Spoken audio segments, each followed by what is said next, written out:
I was curious as to whether or not you've ever bought Bareroot perennials. I was going to make do with just what I had at home, but you know, you just can't leave a girl home alone with an active internet connection and a debit card.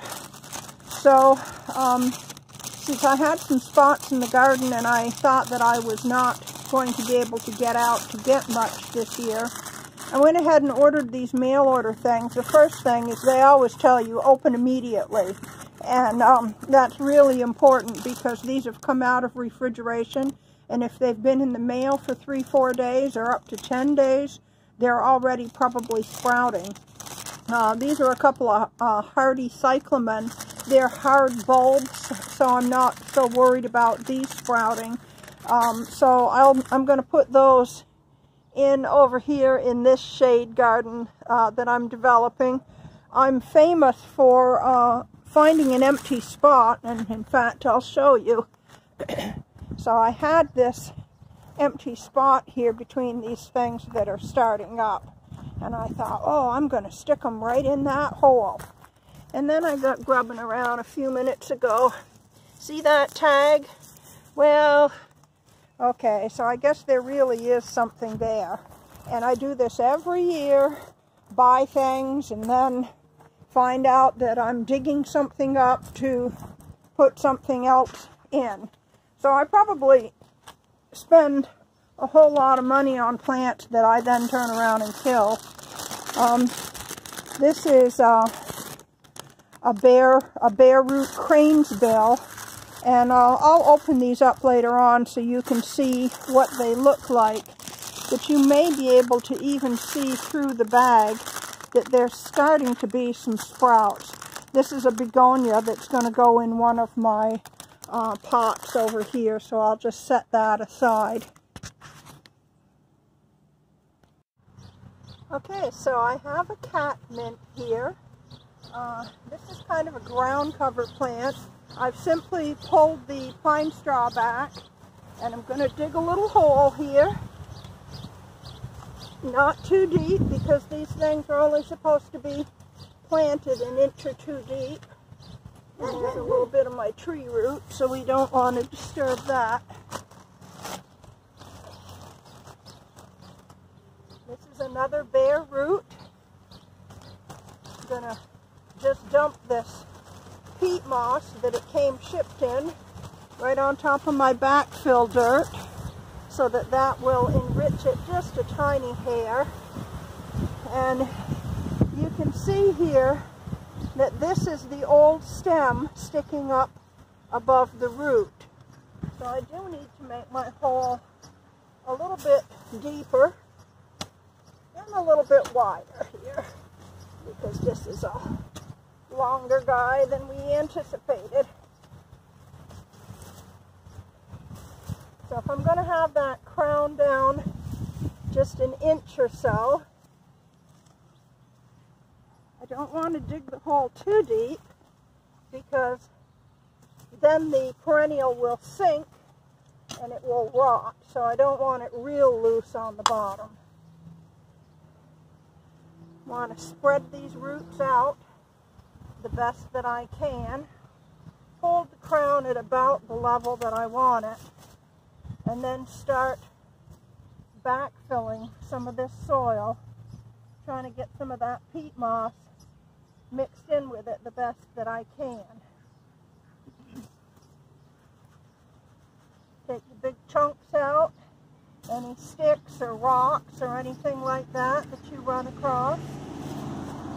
You want to firm the soil, but you don't want to pack it too darn hard. Because remember, plants need oxygen. So we're trying to get some air there. I'm going to stick a label in so I don't dig it up next year and try to kill yet another plant. Then simply cover this over with my pine straw, and it's ready for a little bit of water later on.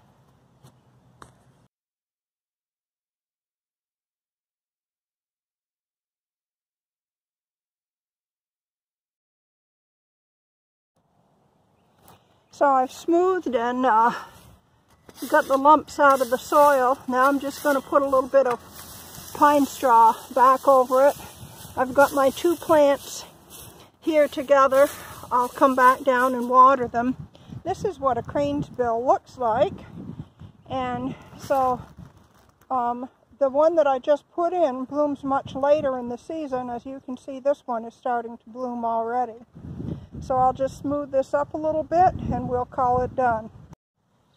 Okay, bar bleach still out here in the garden. And the next plant that we have is an anemone. This is a shade-loving plant. And I have another one here beside of it that I will show you when we're done so that you can see what it'll look like when it comes on. Now, some people consider Japanese anemones to be a little bit invasive. They're a good shade-loving plant, and I find that if they're in dry shade, they're not going to be much of a problem. They do spread, but then I want them to spread.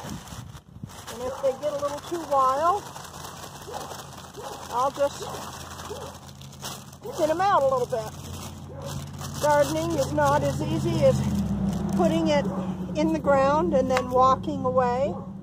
There's always something that you have to do to divide and separate and keep things under control.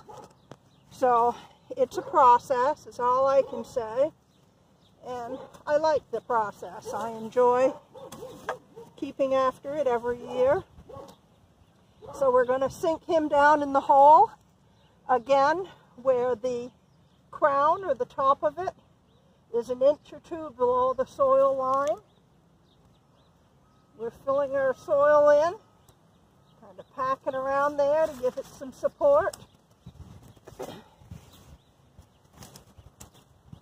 Cover it up, smooth it out, put a label in.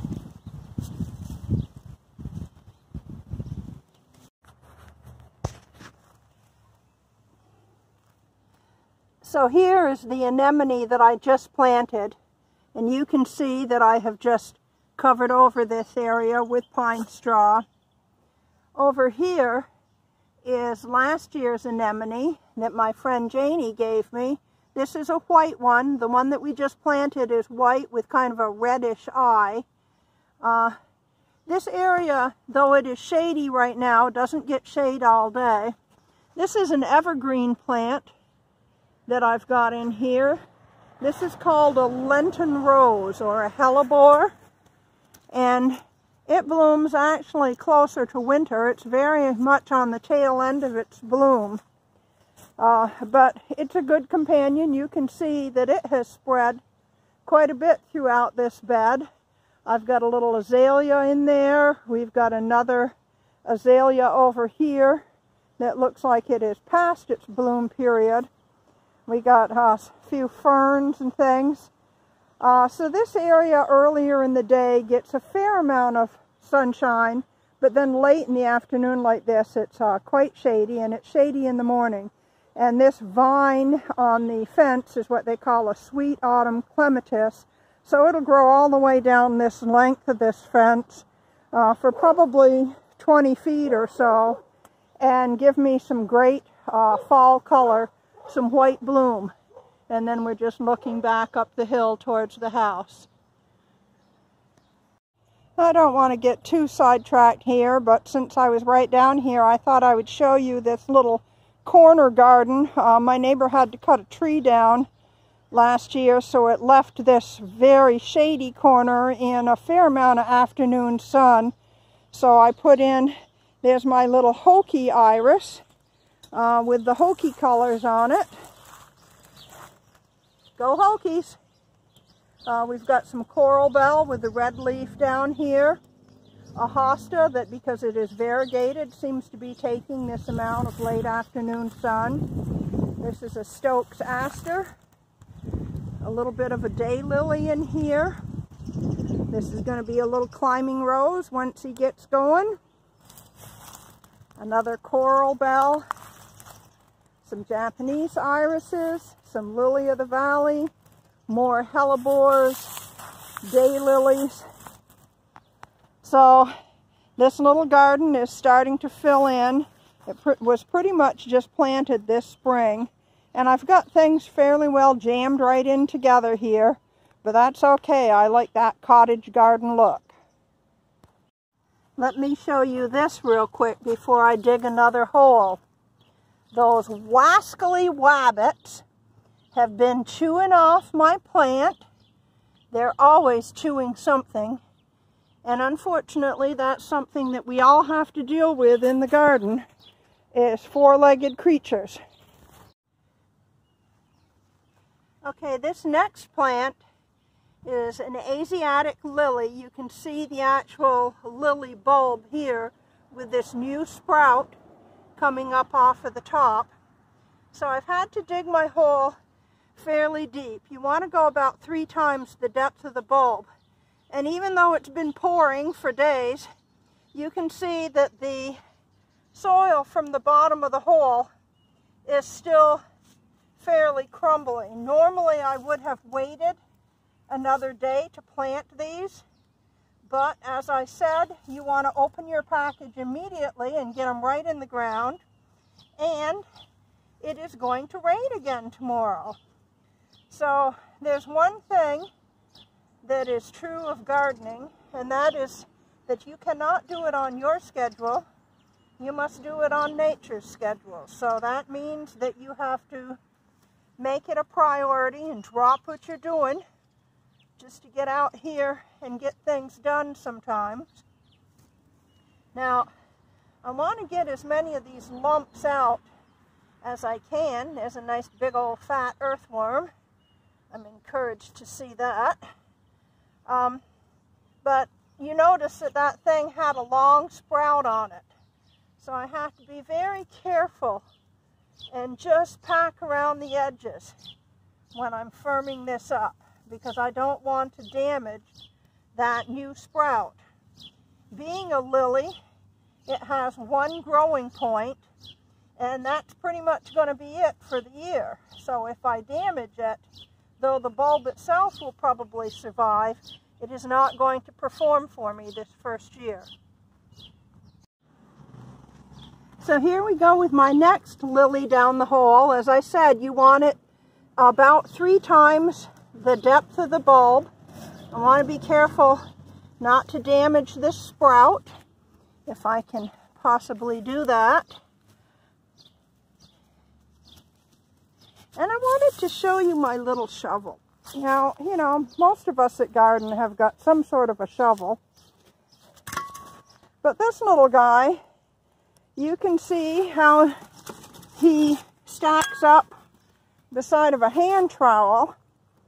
And he's such a handy little tool to have when you're doing perennials and the beds start getting filled up and you're trying not to damage things or make huge holes and disturb a neighbor when you're putting in new perennials. So if you're going to do perennial gardening and you don't own one of those, you might want to consider it. It's also a great little tool for children. Okay, the last hellebore I planted right in this little hole. Not the hellebore, the lily, Asiatic lily. I planted right here by this hellebore. This is a different kind of a hellebore. It's a stinking hellebore, and it doesn't really stink unless you crush it, and then you and I probably would too. But when it was in its prime, and they start blooming probably in January, that flower scape would have been sticking up above the foliage, as opposed to the Lenten rose that we see down here by my hosta plant, where the flowers are very nodding, kind of coming out from underneath the foliage. This guy, the flower sticks up above. I really like them because what else blooms in January or very early February? I've seen these up on Mill Mountain where the wildflower garden is, blooming with a fresh cover of snow on them, just as happy as clams. So that is all I'm going to do down in this garden for this evening. You can see the garden's already pretty full, and I stuck those Asiatic lilies in fairly close, but then they come up tall, so they'll come right up through everything and be up above them. This little clematis that's coming up this birdhouse is one that I just transplanted the other day, and I'm delighted to see that it seems to be quite happy. I think all this rain, it hasn't wilted down at least, so it looks like it's going to take off. And I think that's it for tonight. It's starting to get a little dark, so I'm going to go in. Stay home in the garden. Oh, I lied. Why don't I show you this little charmer while I'm here? She came to me in a batch of blue irises, and so it took me about 3 years to rogue all the yellow ones out and put them in their own group. And then over here is the one that was here when I moved into the house, which I believe is a fairly old variety. So anyway, more fun in the garden. Bye-bye. Okay, now that we're done, let's have a little talk, shall we? And I wanted to talk to you about soil, because I've had people come over to the house and go, "Oh, your soil is so loose and crumbly. My soil is all clay." And all I have to say is soil is what it is. Come back after 2-3 weeks without any rain, and we'll talk about how much clay this soil has. So yes, right now it is crumbly, and yes, right now it drains well. But that lower bed that I was just in, I had to kill 2-3 very expensive Chamaecyparis, which is a false cypress shrub or small tree, before I figured out that they did great during the summertime.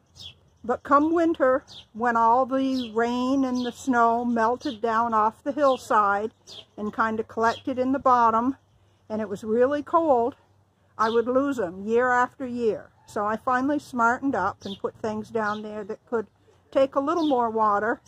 And the drainage is not poor drainage, but it wasn't the greatest. So yes, I've worked on it a little bit, but still the key to getting what you want to live is don't try to fix your soil for the plant. Try to put the right plant in for the kind of soil that you have. Because as you can see, I could change the dirt in that little teeny tiny hole that plant's going in, and in 2 or 3 years when it's well outside of that hole, it's stuck with what is naturally there. So try to match your plant to the soil and just be patient.